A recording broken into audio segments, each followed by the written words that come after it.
go. And And welcome back in.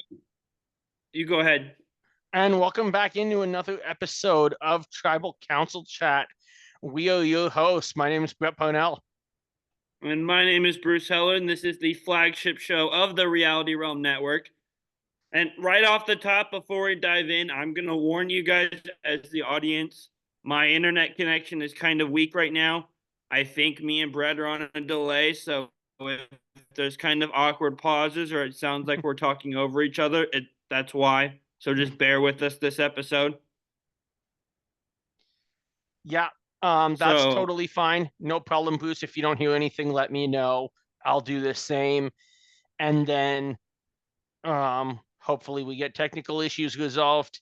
Kevin, like you said, might be coming in for me in a couple of weeks because I'll be away, but then I'll be back for the finale. yeah, for sure. All right. So So let's let's jump into the episode. Any kind of overall thoughts about anything you saw this week that you want to point out? Um, so I actually had to rewatch the episode this morning to be able to take notes because Fair. if you saw on our Instagram page, I was at the Brice and Wen watch party Wednesday night and I saw the episode, but it's not an environment I'm able to take notes in while I'm watching. Yeah, And I was kind of absolutely. walking around trying to get pictures during commercial break. I went to the first Brice and Wen Presents way back for the 41 premiere in New York City, the first one they ever did. And I mean, I came home and I actually had to ask myself on the plane like who got voted out because I was far more focused on chatting with Michelle, with Victoria, with Eliza, with Jamal, with Wendell, as opposed to actually paying attention to who this cast was in a premiere episode of all things. Well, and shout out to Brice and Wen for throwing these parties. It was incredible. The cool thing is like the episode itself is only like half of the fun because going and ramps up after the episode ends. I don't know if it was like that for yours, but Pardon?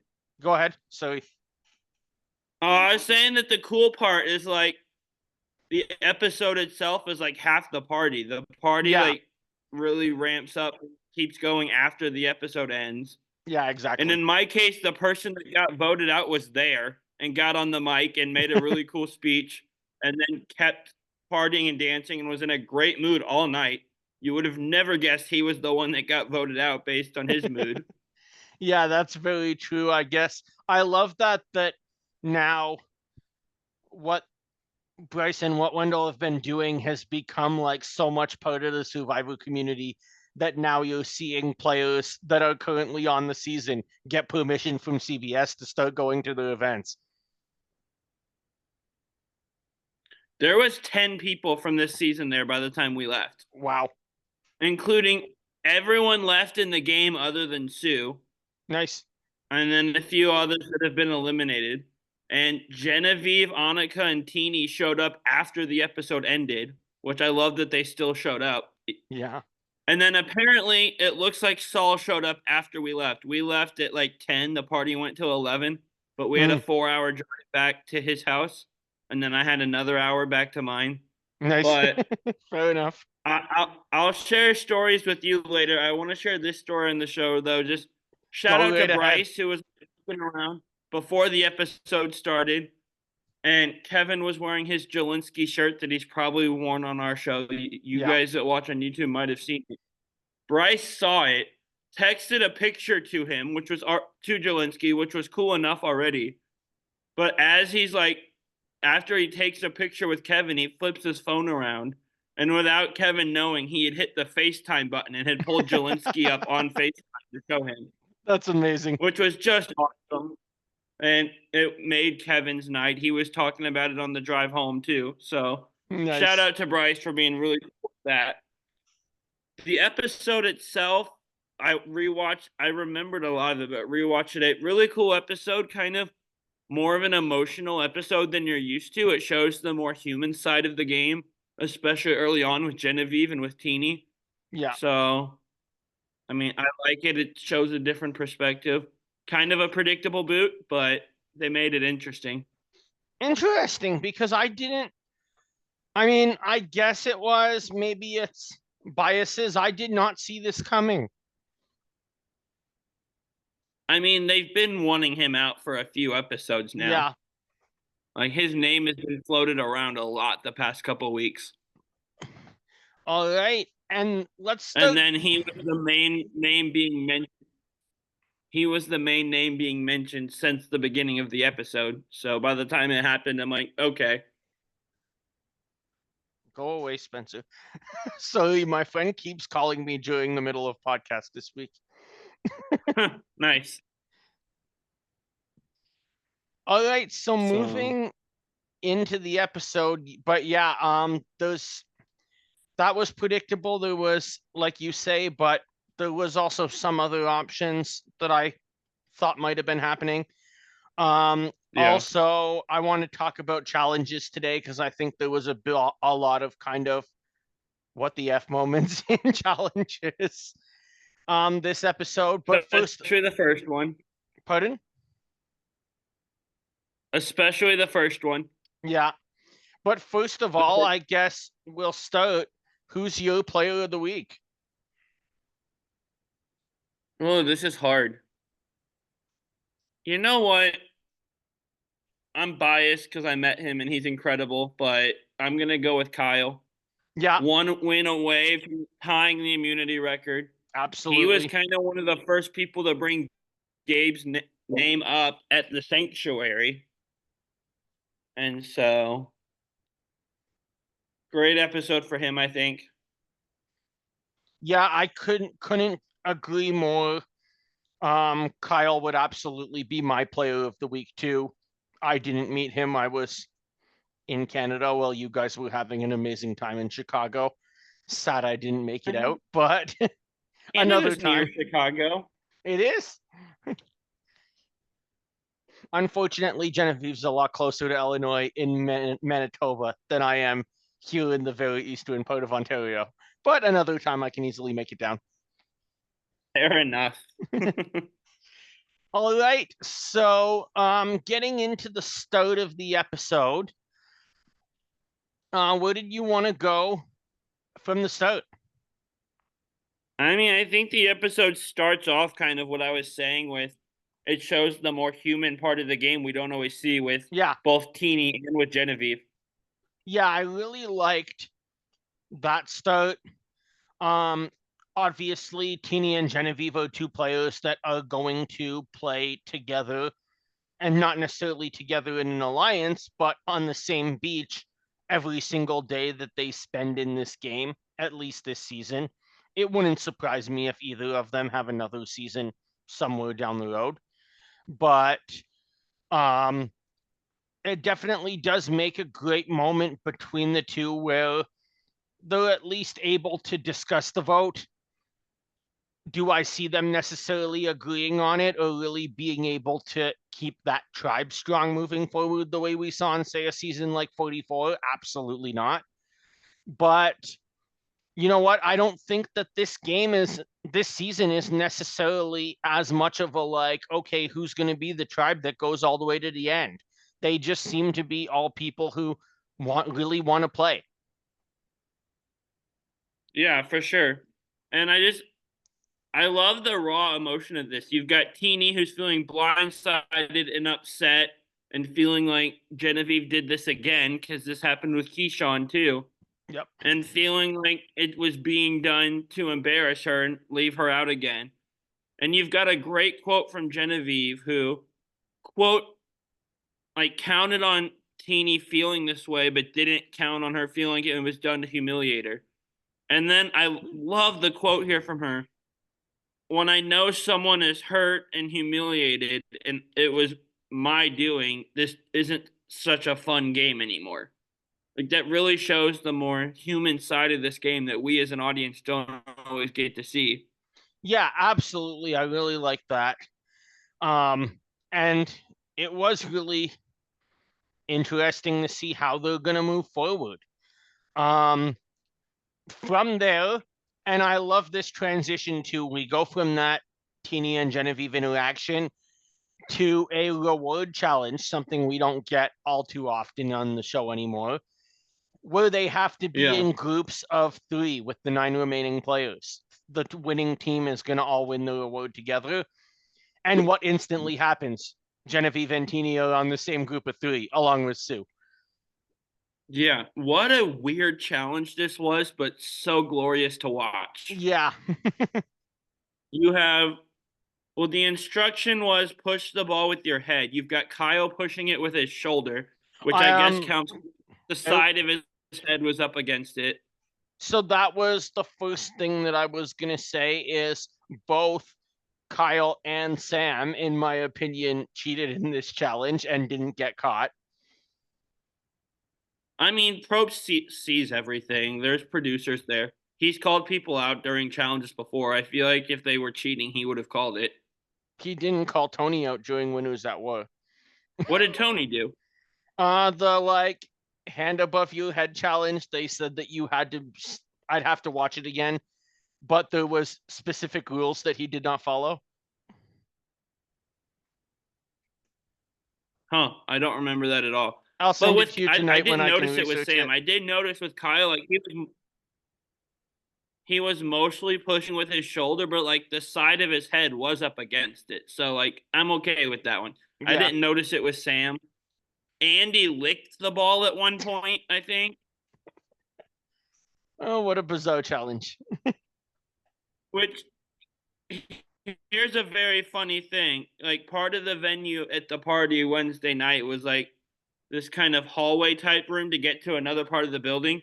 And not once, but at least twice, maybe 3 times, Kevin and I were standing there and we noticed someone run past us and we like turn around and it was Andy.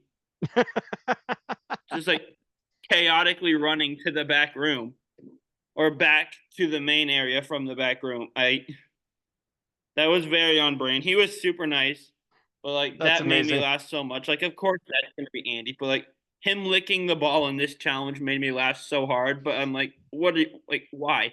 That doesn't help at all. This episode is going to be great because you can just provide so much insight on every single player we bring up, knowing them in real life now. Yeah. I mean, some of them I just got to snap a quick picture with and say like a few words, but So,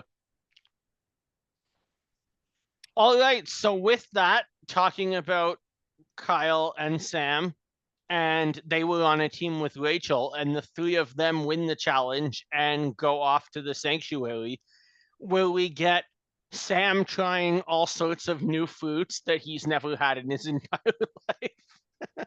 again, second time Sam is trying foods he's never had before. Hey, I mean, at least he's willing to try them, unlike a lot of people that are in that position. Oh yeah, for sure. But the sanctuary is fun. A couple funny Kyle quotes from the sanctuary that I wrote down. If you listen to Pit Stop Pals, you understand that I'm used to just writing down quotes that make me laugh. That's part of our show. Yeah. Kyle goes, "We were eating sand and now we're eating food," which was very simple but funny. That's And he hilarious also because said of you the can challenge. put social. Yeah. He said you can put social hour on hold because we're all stuffing our face holes. And this was not like things he said that night. That was like in the episode. I wrote these down this morning. So that was fantastic. Sam eats his first kiwi, like you mentioned. Yeah. And this is where we first hear a name put out. We hear Kyle mention Gabe as a target, which Yep. even Wednesday night kind of surprised me a little bit because the 2 of them have been close pretty much this season since at least since Tiana went out. Yeah. I almost get the sense that they're kind of like, and I guess like this is me for those of you who are watching the season, or even if you're not and want to get into it right before the final, thinking of what's going on in the challenge right now, from my other show, New Era Challenge podcast or New Generation Challenge podcast. The season is called Battle of the Eras. But I almost saw Gabe and Kyle back at that tribe, like even going back to the beginning as kind of like a Jordan and Johnny Bananas, like that they're together and respect each other, but know that they don't really want to be competing against each other. Yeah, that's true. And I I can think see that's that. what we're starting to see here, especially after if you're Kyle and you've been winning and winning and winning, and then last week, not, and I don't mean last week as in the episode we just watched, the one 9 days ago, that Gabe goes in, is partnered with you, and then gets the necklace at the end of the day. That's a threat. Yeah, for sure. And so, All right. So then, and we kind of see a lot of strategy. We kind of see a strategy talk between Sam and Kyle talking about Gabe, what happens if Gabe wins immunity. And we see a confessional from Rachel where she's talking about, like, yeah, the guys want Gabe, but it's better for me to take Genevieve out. And that leads to a scene with her and Sam where she says that to Sam. And her and Sam really get to have it out because they haven't been on the same page a ton. And yeah, just last week, he said, I won't tell anyone, I won't blow up your spot, then immediately blew everything up and went and told Saul he was a target. So I yeah, kind of like this exactly. scene between the two of them where maybe they're finally on the same page now. Maybe they certainly have a very interesting relationship in that they've played together since the beginning of the game.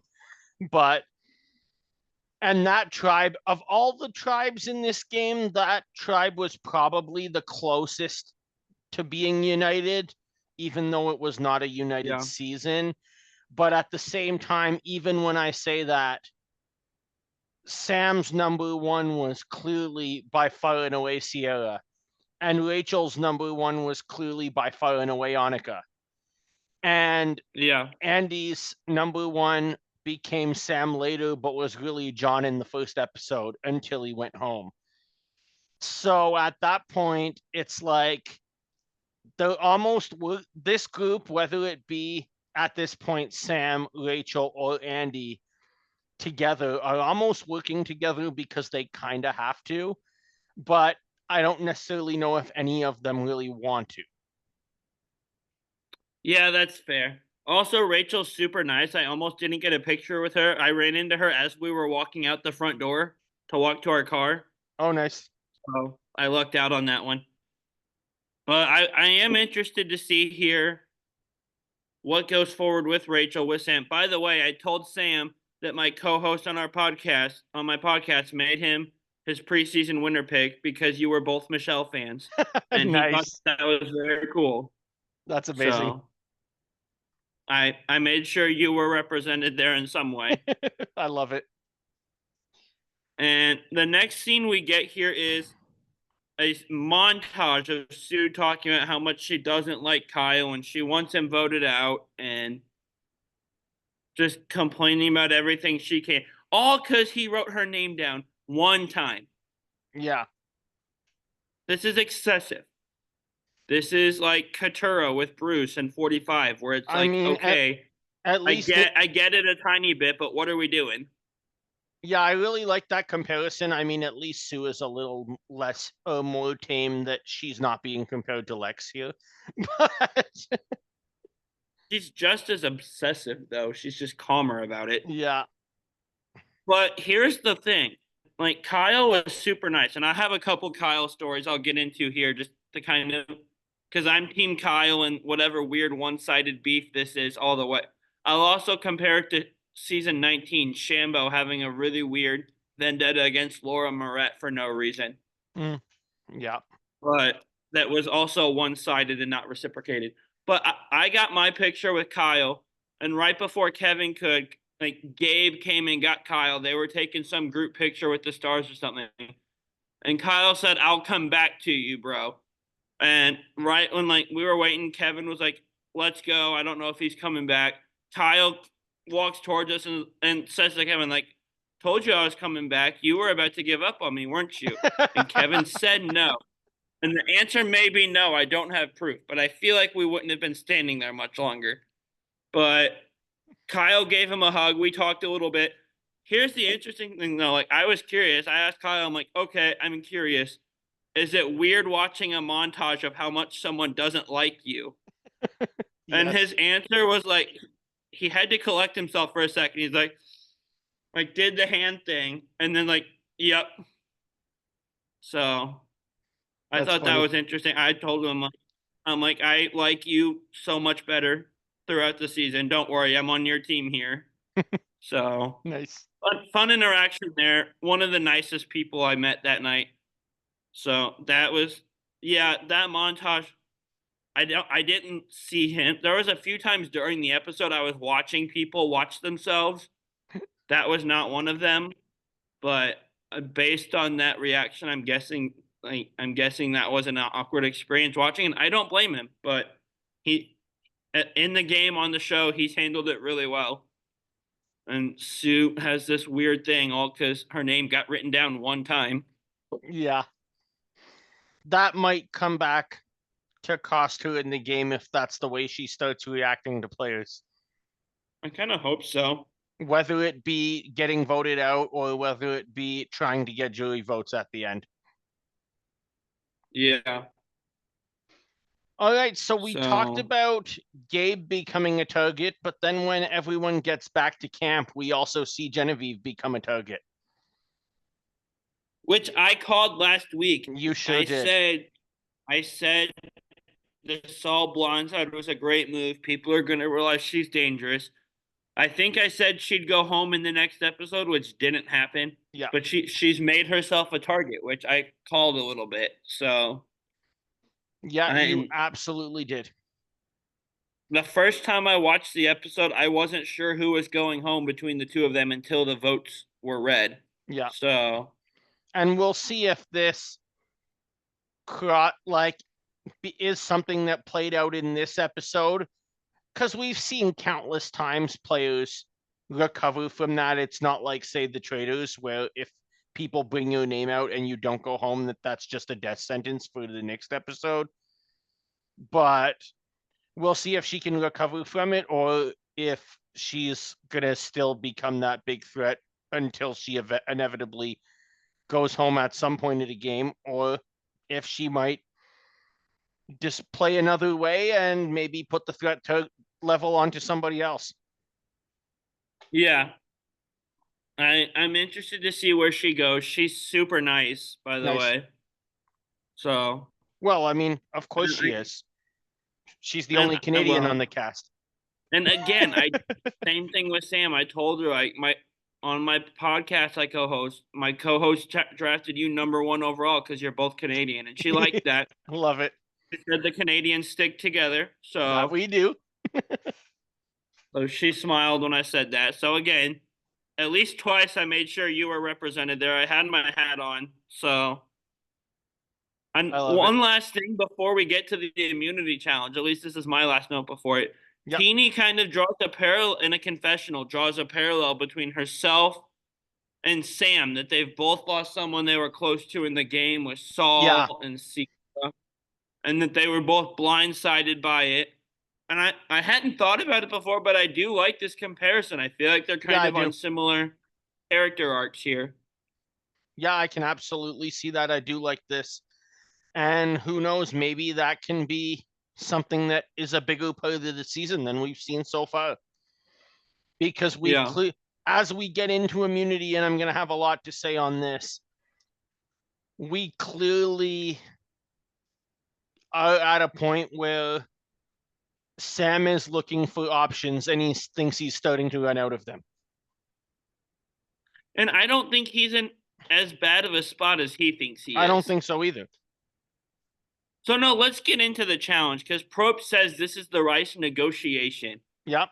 And I have a note about him here. Well, I have a few notes about the negotiation, but one specifically. We've seen it before where like the number can get tossed around back and forth with this new era negotiation. Yep. At one point, they asked him if he'd accept another number, and he said no. 4 is a hard number. That's not a negotiation. That's just a transaction. Negotiation requires you to at least listen to another number. That is I think I said true. that out loud that night. I'm like, I'm that's not negotiating. That's buying. I'm thinking that maybe this went on longer in from a production standpoint that we didn't see because usually the number he starts with is around 7. But true. But in Well, this season, they're doing it when there's only like 9. There's not like 11 or 12 people left. So but like he opened it with 4 and said like this is the Rice yeah, negotiation. I need 4 people to sit out. But like you can't call it a negotiation you're and correct. say you won't listen to another number. That's just buying things. That's shopping. Yeah, exactly. But the deal that was made and offered, someone asked if he would take 3 shot in the darks. He said no. Yeah. Kyle again, and this is another reason I have Kyle for player of the week, as he says, just kind of thinking out loud, I guess, goes, well, what about all the shot in the darks? And they all agreed that Rachel didn't have one. And I want And to ask you Sam gets something about convinced. this. Go finish what you're Yeah. saying, but I want to bring up a point after. They all immediately seem agreeable. Sam has to be convinced a little bit, but ultimately makes what I think was a wise judgment choice Yeah. of, and we'll talk about value of shot in the dark in a second, but makes a wise judgment choice of, I don't want to keep food from everyone else, which, I mean, you think about it, he makes that choice. He draws that line in the sand to keep shot in the dark because he thinks he's the target. Yeah. You're definitely going to be the target if you're the only reason this doesn't happen. Absolutely. And shot in the dark is kind of useless. So what's the point? You may as well make good social standing. You're right. So let me ask you about this because I think it leans into it, and this is the main point of the show that I wanted to talk about. I don't know if he intended to. I know the 48 is going to be filmed right after 47 essentially ends, but looking at 49 in a returning player season in 50, did Kyle just kill Shot in the Dark permanently by basically I embarrassing production in front of television on live TV and telling people as players, we think this is a load of baloney? I I think it'll be back because just you know how Probst is. Once he decides he likes something, it takes forever for him to realize. Except for the Hourglass, it only took twice, and they were seasons that were filmed back to back and changed nothing between them. Exactly. It usually takes him a little while to change his But mind that's about what I'm something. saying. So 48, it's going to be back. I No think it'll be question. back, but I'd be okay if it wasn't. I don't think it's You going to see, be my back for thought during I don't think it'll be back for 49. Just my prediction from this. And I think I think if we going to stick fast to his guns forward about it. if we fast forward a bit to tribal, and I'm not going to get into tribal, but just like how many questions Jeff brings up in regards to this negotiation, I almost get the sense that, and this is just my prediction, I don't know, I've never talked to any of these players, I wasn't there. I'm just getting the sense that maybe after that challenge was ran, production Jeff went back to production, and I mean he is production, but they went back as employees away from the players, and the overarching consensus of whoever he reports to back in LA was like, what the hell did you just do? Yeah. Well, and here's the thing, though, and I was listening to On Fire today, and he said this numerous times. Things are different season to season. Just because something happens doesn't mean it'll happen again. That history is merely an indicator of what happened, not a predictor of what will. That's And true. him saying that on this topic makes me think like, there's every chance that this same scenario could happen again in 48 or 49, and he could turn the deal down. Oh, yeah, absolutely. So, Now, here's what he can't turn down: that Shot in the Dark is only a 16.6% chance of success. see, when this happened, my thought in my head was, would I do this? And my answer was immediately yes. Yeah, same.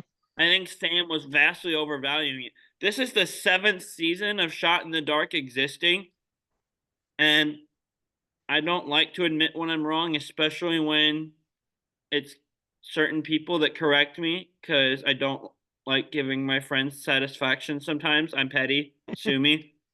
I said right there, like I think on our drive home, shot in the dark has only worked once in 7th Yeah, season. And I was corrected and told it's only worked once when the person received votes, that Jamie had it work in 44, even though she didn't receive any votes. that's But true. still, 7 seasons, 18 shot in the darks per season, 2 of them ever have worked. Yeah, I would give my shot in the dark in this case without a second thought because yeah, it's in my mind it's just kind of useless. It doesn't. It's worked twice in all these years and players. exactly. But And Probst valued it. That's why I think it'll be back. Listen to the way he talked about it in that negotiation. Like, yeah, wow, you guys are willing to give up your one last shot to save yourself. Your Hail Mary that could keep you alive. and I mean, Like, he we really talked values about it. this before in the season, but how I was mentioning, like, could somebody technically have another shot in the dark if someone gave it to them? If I was on the season and I found somebody who valued it like Sam, I would try to give it to them. Yeah. I think it's worth more. But that's why I think it'll be back because the players may not value what Probst does. Yeah, But also, what players value changes from season to season. that is true. Look how afraid everyone in 46 was of shot in the dark. Yeah, because of Caleb. And like every tribal, we have to plan in case they play it, which was kind of got ridiculous. But And I predicted that in this season, everybody would be playing idols left, right, and center, and it hasn't happened so far. yeah, I was scrolling Twitter yesterday. I'm like, someone, I forget who, some Survivor player. I normally scroll Twitter on the like For You side, not just the pages I follow. Mm. But so I probably don't remember who this account was, but it said, "Do you ever just randomly remember that Sue has an idol?" Yeah, And I'm like, "Oh yeah, I forgot about that." I remember it because I scream at the TV for her to play it every single week, and she never does, and she proves that she knows more of what she's doing than I certainly do. Were you screaming for her to play it this week though? Her name didn't come up No, once. not this week, but the last 3 weeks. That's fair. But also for the immunity challenge, the challenge itself, Kyle wins again. He's now 1 away from tying a survivor record of 5 held by a bunch of guys. Yeah, It's Mike, Colby and Colby, 2. It's Brad. Brad. Yeah, Brad won 5 in Game Changer. I saw a graphic of this today, and I forget who. Ozzy won 5 in Cook Islands, I believe. yeah.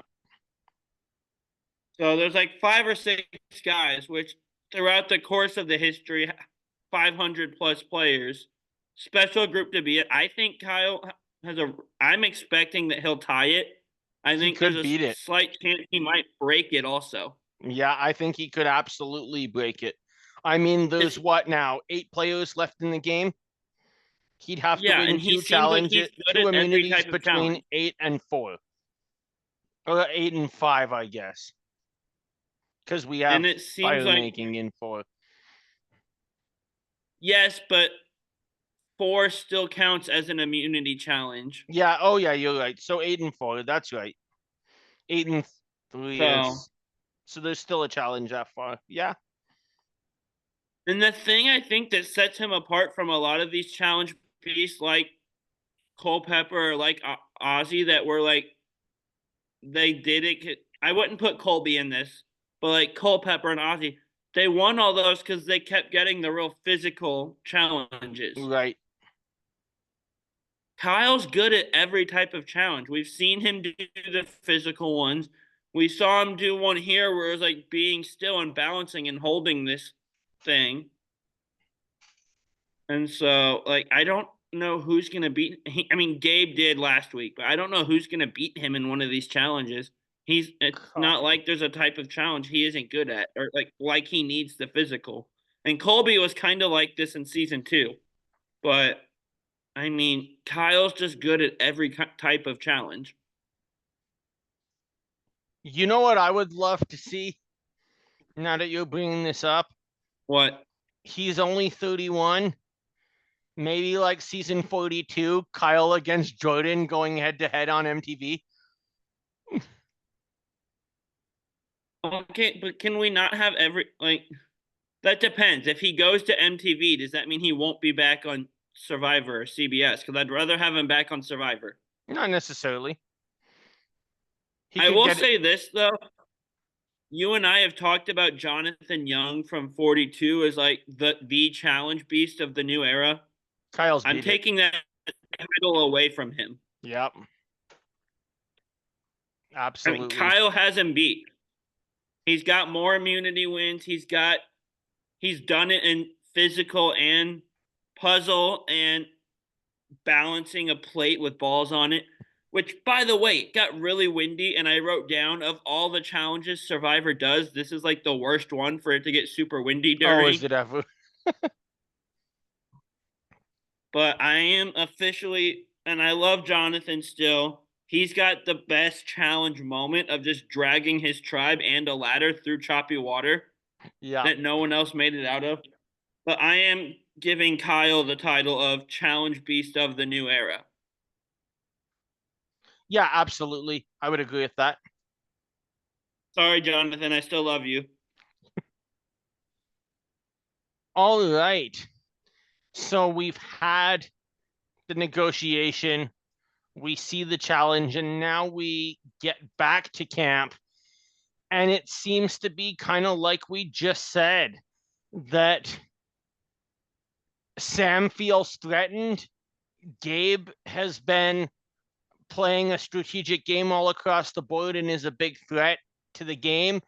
And Genevieve's just making big move after big move and is clearly been the most dominant player of the merge so far. So really all of them could be under threat here to go home.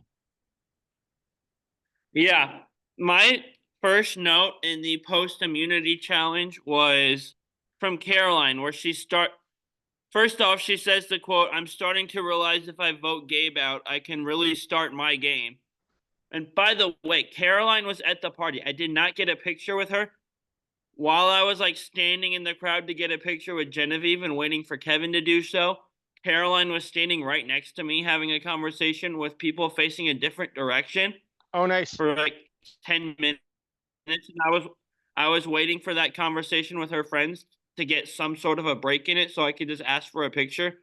And that never happened. Oh, no. But so I didn't get a picture, but Caroline was there. So shout out to her. She lives in But she Chicago. says, if I'm starting to realize if I do what? I said she lives in Chicago. Oh, okay. But she says, I'm starting to realize if I vote Gabe out, I can really start my game.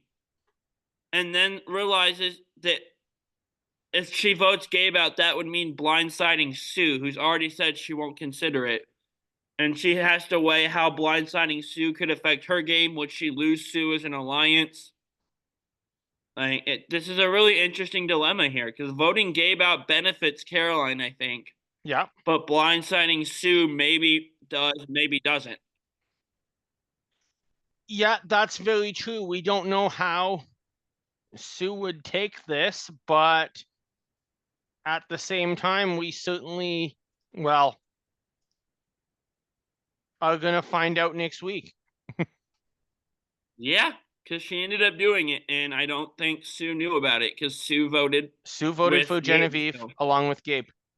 And Yeah. everybody else on the beach voted for Gabe, which puts Sue not in a great situation. So I think I'm going to be screaming at the TV, "Play your idol again." Or just let her go home with it. That too.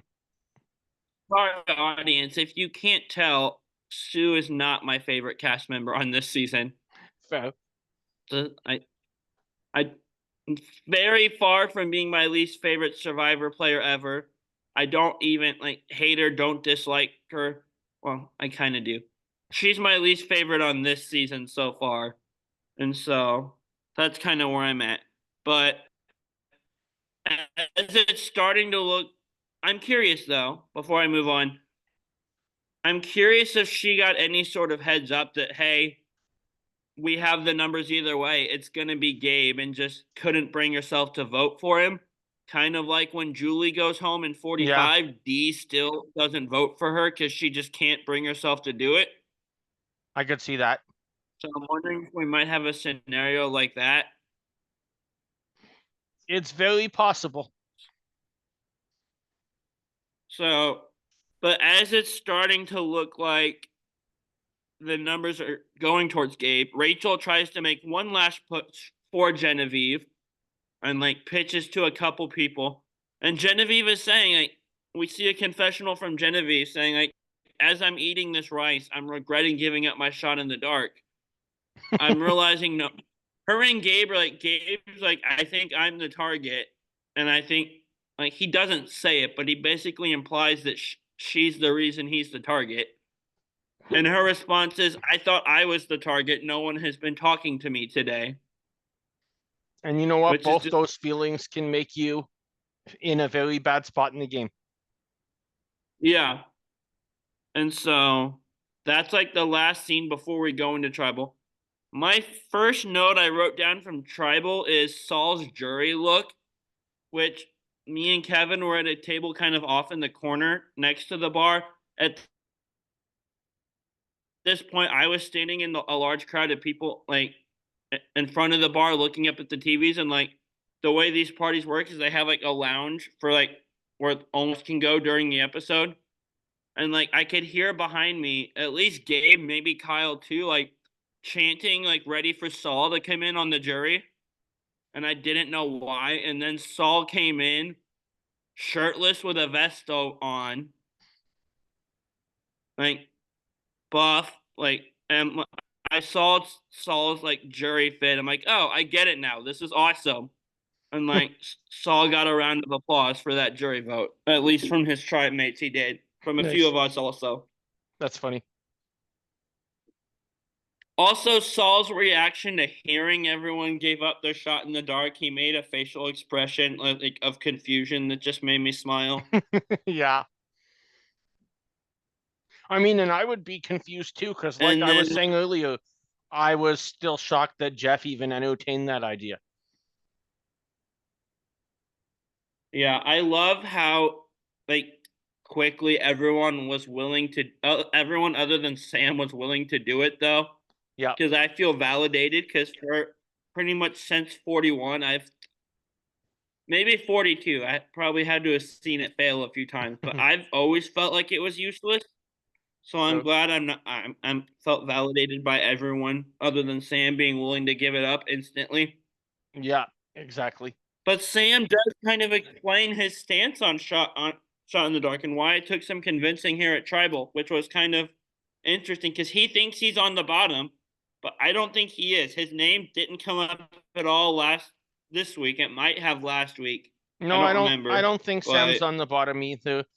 Um, I don't think Sam's necessarily in a great position because I think the reason that he's not on the bottom is more so that at least so far, I think there's people that other players that overall people view as just more likely to win the game should they get to a final tribal council.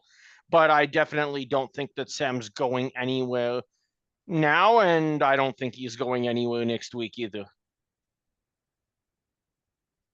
yeah, for sure. And so, do you have any other notes from Tribal Council? No, I think we kind of, well, we already talked about the results. It's a 7-2 vote against Gabe. Sue's the only one who votes for Genevieve that's left in the game. Yeah.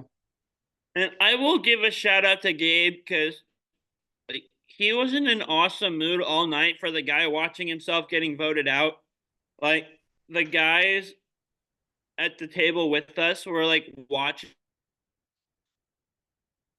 the Star Lounge, trying to figure out who was going home based on people's like how they were acting or body language and stuff. And they're like, we don't think it's Gabe. He's like in such a good mood, acting so hype all night. And like he got on the mic, made a really cool speech right after Tribal, did the Ray Lewis dance again, right in front of me. Actually, I have videos of both that I'll send you after we get off. But And then, like, after the episode ended, Gabe was partying, man. He was dancing, he was smiling, he was talking to people. So shout out to him. He was in a great mood for a guy that just watched himself get voted out. Yeah. So now that we're here, want to do a power ranking? Yeah, so we have 8 people left. 8 2 left. is on the bottom of your rankings. We're going to start at the bottom this week. May as well build suspense up to who we think is the best. Sounds good. So who's on the bottom of my rankings this week? I'm sure it's no surprise. The vote happened. I'm gonna put Sue in this spot. Huh. I'm going to go Genevieve. I still think she's going home soon. I hope Makes I'm sense. wrong. I like her. I think she made herself a big target with the Saul vote. So I do think we'll she made see if herself she that can target. minimize that. I'm not convinced that once we start getting back multiple tribal councils ago, that it means as much in this show as it might in other shows. True. Well, I'm thinking back to like War Dog, for example, who was in a really good position and then got antsy to make a move and took Kelly out, which But then he went wasn't next. a bad move, I will admit, but he made it too early. Yep. And he showed his hand and showed what he's capable of and went home soon after that. You're right. But then he went right next. Yeah. Well, going next or going after next, there's really not that big of a difference there. I guess I think we'll it could see. still happen next week. She got votes, so sometimes that alone is like, okay, they got votes last tribal, didn't go home. Let's send them home this tribal. All right. So who are you gonna put in 7th?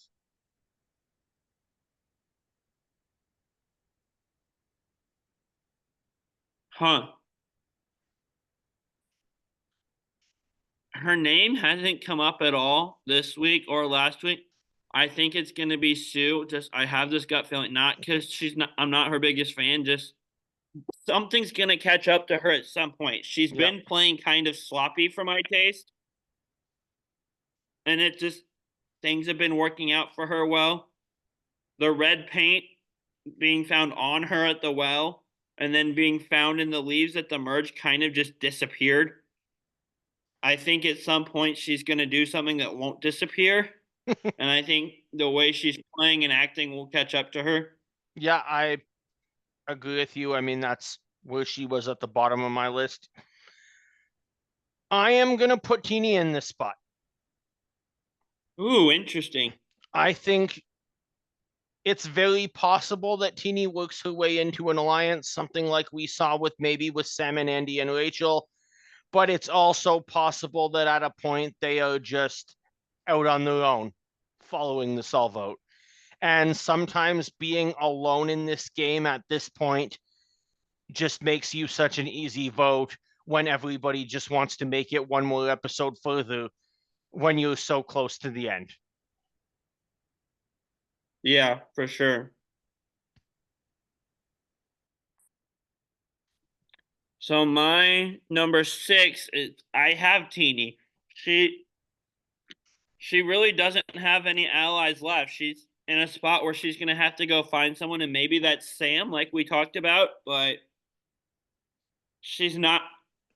It's recoverable. She can still get to the end, but she's kind of in a precarious position right now. Yeah. So we'll round into my 6th, and I guess this is where we'll have all 3 players the same in different orders. For the reasons that you put Genevieve in last, I'm going to put her here, is that she is a big target. I'm not going to put her all the way at the bottom. I do think she's been such a big character in this game that there's clearly a lot more to see. And I think production probably would have not made her into such a big character if she was just going to go home at this point, but it certainly is possible. Well, they also did go an entire episode without giving her one confessional. So yeah, but that's like episode 2. Still though, I don't know. Let's see. 8, 7, 6, 5. My number 5 is Sam. Yep. He's kind of in the same spot Teeny is. So he's in a precarious spot. Like sort of Andy, sort of not. I don't know what's up with the two of them there. They don't seem to be together like they were pre-merge, but we saw scenes of them strategizing together here in this episode. So we'll see. Yep. I feel like Sam doesn't have a ton of options though, much like Teeny. Agreed. And my number 5 is Andy. Andy, once again, I just don't know how to lead him in this game. So the middle of the pack seems like a good place. I don't think he's all of a sudden just going to become a huge target and go home tomorrow. I don't know. Also, how is he going to win the game? He's just kind of there and certainly playing his own game and doing it well. But I don't know what to think. So I'll put him right in between at the top of the bottom 4. Nice. So moving into the top half. So where were we? We were. No, who's your number 4? Yeah. So my 4, 8. Yeah, my number 4 is Andy. He has gained a lot of ground lately. He went from someone who seemed like was facing certain death in the premiere. Yeah. And for some reason they kept him around to like we see, for example, early on Gata, Sam had everyone wanting to work with him. Andy had no options. Sam was the only one that wanted to work with Andy. Where we've reached a point now where Andy says in a confessional, like, our roles have reversed. I have more options than he does now. And so I feel like he's picking up steam. Rough premiere, rough first couple episodes, but I like the direction Andy's trending. I wouldn't be surprised if he won. Interesting.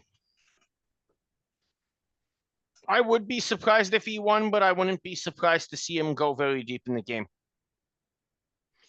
I think this is fun that we're effectively we're keeping the same kind of mindset, I think, but just changing the order 1 or 2 spots on everybody.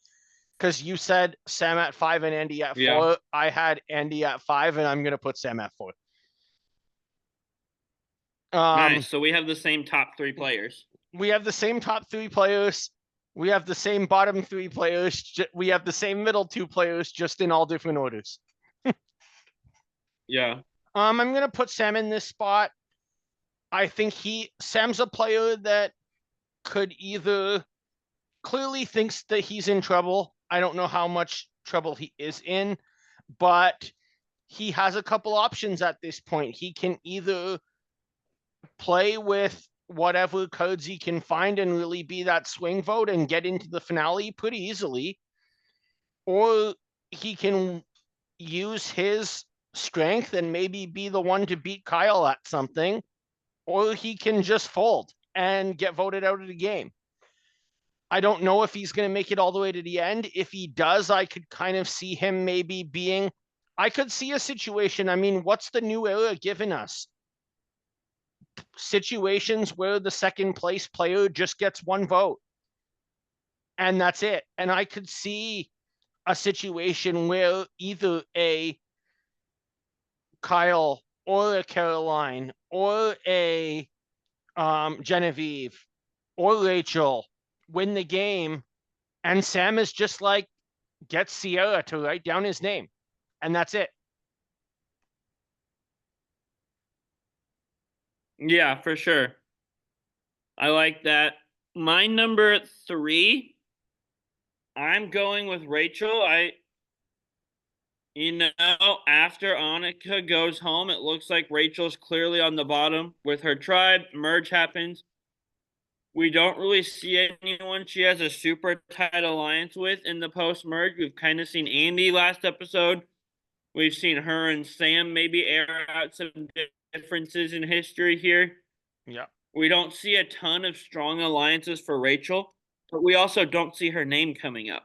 Yeah. So and she's been getting more confessionals the past couple weeks. So I think she's in a good spot in the game. I think people are wanting to work with her. They're bringing her in on plans. So I have her here at 3. Absolutely. That's a good spot. I'm going to put Caroline at 3. I think Caroline's just Interesting. in that spot that I don't know if she's getting a complete top tier enough edit to actually win the game, but I definitely think that she's playing a very good game. She's working with everybody that she has to and is very smart and very strategic and absolutely could do what she needs to do in the last couple episodes in order to win. Yeah, I like Caroline as a pick. I So, said a couple weeks ago that I think she's winning the game. That hasn't changed.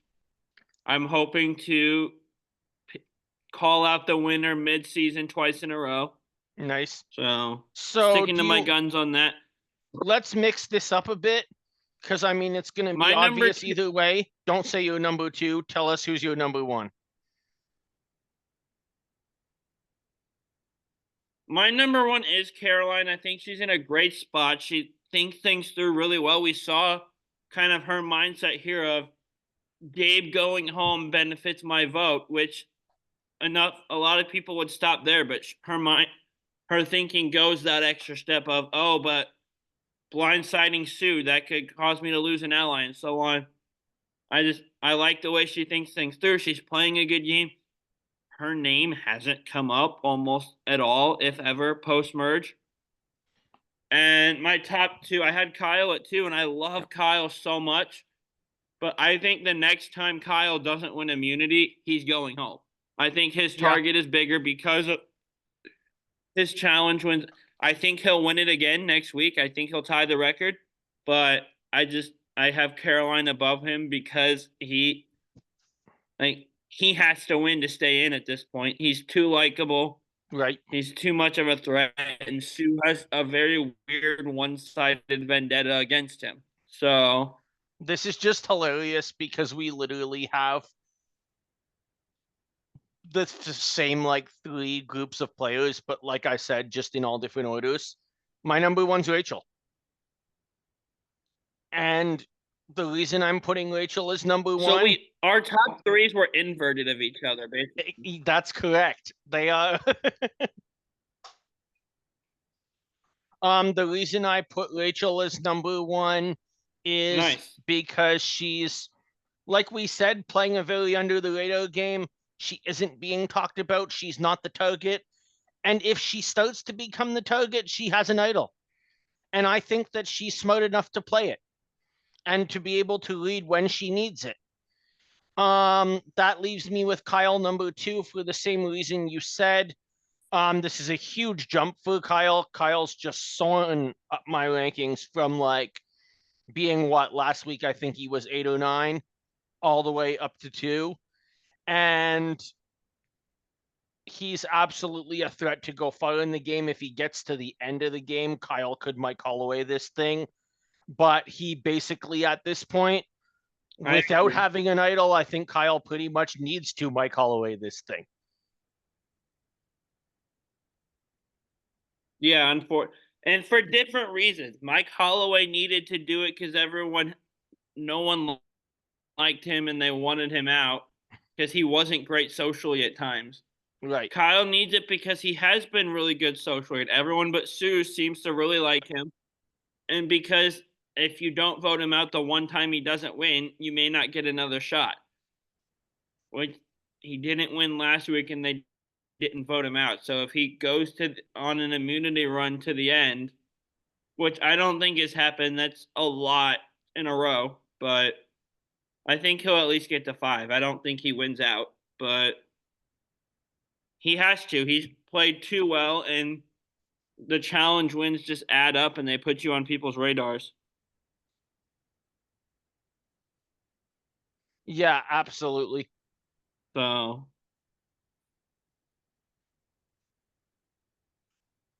Do you want to get into a line blindside first boot before we wrap up? yeah, you go first. All right. So Gabe, who had his fire snuffed out this week, was a radio program host in Baltimore, Maryland for a living. So I am going to give you 3 people in the radio and television background for the Align Blindside First Boot this week. From your favorite old school season, we have Leslie from Survivor China. From Redemption Island and a boatload of other seasons Nice. after, working for People magazine, we have Andrea Belkey. And from Edge of Extinction, how could I do this category without putting Rick Devens?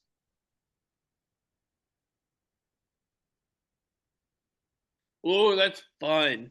I'm gonna align with Rick. I like him. I found him very irritating. I think he was kind of a strong flavor for a lot of people.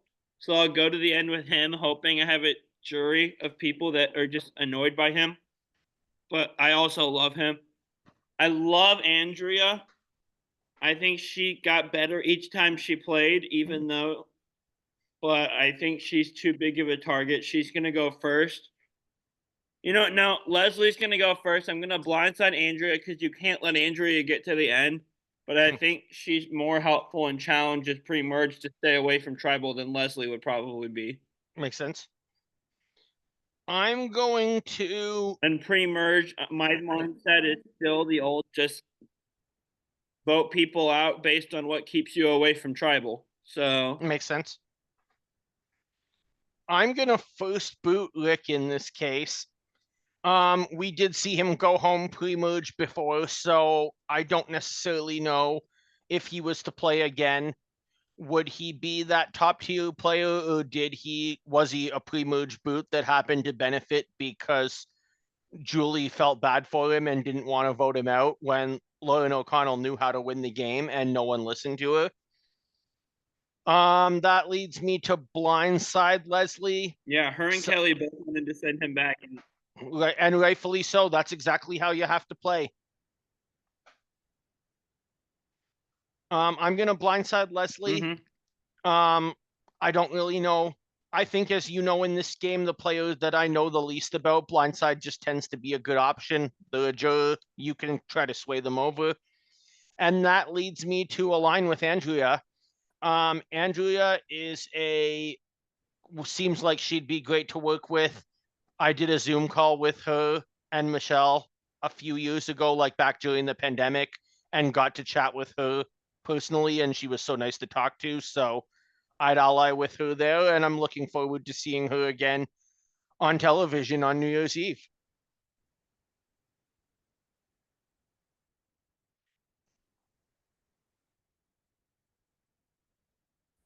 You there?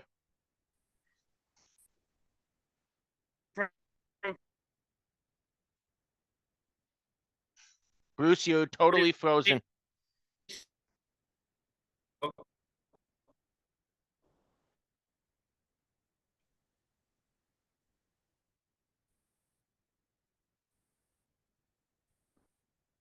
Bruce, can you hear me?